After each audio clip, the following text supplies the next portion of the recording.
Exit poll ने दी BJP को tension. Congress सरकार की भविष्यवाणी। बीजेपी को नुकसान की क्या वजह। हरियाणा में विधानसभा चुनाव के लिए बीते शनिवार को वोटिंग हो गई। अब इंतजार है 8 अक्टूबर का, जब फाइनल नतीजे सामने आएंगे। 8 अक्टूबर को पता चलेगा कि बीजेपी यहां जीत की हैट्रिक पूरी करेगी या फिर 10 साल बाद कांग्रेस की सत्ता में वापसी होगी। लेकिन वोटिंग के बाद जो एग्जिट पोल सामने निकल कर आए हैं, उनसे बीजेपी की नींद उड़ गई है, तो कांग्रेसियों के मन में लड्डू फूट रहे हैं। हरियाणा में बीजेपी तीसरी बार सत्ता पाने की जद्दोजहद में है। एग्जिट पोल सर्वे संकेत दे रहे हैं कि सत्तारूढ़ बीजेपी 1 दशक के बाद सत्ता खोने वाली है। इस वीडियो में जानते हैं कि बीजेपी की मौजूदा स्थिति के पीछे आखिर कौन सी वजह जिम्मेदार हैं। आखिर ऐसा क्या कुछ रहा जो बीजेपी इस बार हैट्रिक से चूकने वाली है। बेरोजगारी। हरियाणा में बड़े स्तर पर बेरोजगारी है। 2021-2022 में हरियाणा की बेरोजगारी दर 9% थी, जो राष्ट्रीय दर 4.1% से 2 गुना से भी ज्यादा थी। बीजेपी सरकार ने अपने चुनावी घोषणा पत्र में 2 लाख नौकरियों का वादा किया था, लेकिन अपने 2 कार्यकालों के दौरान करीब 1.84 लाख खाली पदों को भरने में वो फेल रही। बीजेपी नेताओं ने दावा किया कि उनके कार्यकाल के दौरान की गई सभी भर्तियां योग्यता के आधार पर थीं। हालांकि आम लोगों का आरोप है कि लोगों को उनकी योग्यता के आधार पर नौकरी ही नहीं मिली। जिस लेवल की उनके पास डिग्रियां थीं, उनसे कम स्तर की उन्हें नौकरी मिली। इसके साथ ही नौकरियों में पारदर्शिता भी बड़ा मुद्दा रहा है।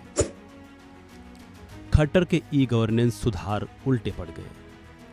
माना जा रहा है कि पूर्व मुख्यमंत्री मनोहर लाल खट्टर के ई गवर्नेंस को लेकर उठाए गए कदम उल्टे ही भारी पड़ गए। खट्टर द्वारा भ्रष्टाचार से निपटने और सरकारी सेवाओं को सरल बनाने के लिए किए गए शासन सुधार पार्टी के लिए दुधारी तलवार साबित हुए।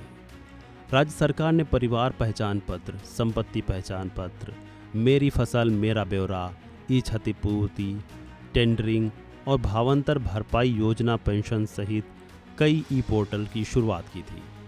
लोग सरकार से नाराज थे क्योंकि उन्हें इन योजनाओं का फायदा ही नहीं मिल पा रहा था। इसको लेकर लोग अक्सर तंज भी करते थे खट्टर सरकार पर कि ये तो पोर्टल वाली सरकार है। किसानों और पहलवानों के मुद्दे। माना जा रहा है कि बीजेपी के लिए बहुत हद तक किसानों के मुद्दे और महिला पहलवानों पर बीजेपी नेताओं की चुप्पी ने भी कुछ हद तक प्रतिकूल माहौल पैदा किया।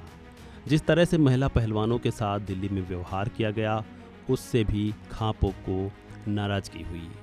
राज्य सरकार ने किसानों को लुभाने के लिए कई फैसले तो लिए, लेकिन वे कागजों तक ही सीमित रहे। अगस्त 2024 में 24 फसलों पर एमएसपी देने का फैसला हुआ। लेट से लोक लुभावन योजनाओं का ऐलान।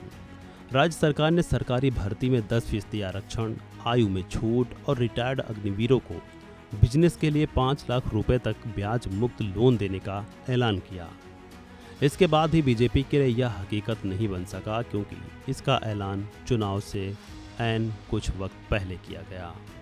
इससे लोगों को विश्वास नहीं हुआ, बल्कि लोगों ने तंज कसने शुरू कर दिए कि चुनाव के समय ऐसे ऐलान किए गए। बहरहाल 8 अक्टूबर को देखना होगा कि फाइनल नतीजे किसके पक्ष में जाते हैं और किसको कितनी सीटें मिलती हैं। फिलहाल इस वीडियो में इतना ही। खबरों से जुड़े अन्य अपडेट्स के लिए वन इंडिया को करें लाइक और सब्सक्राइब।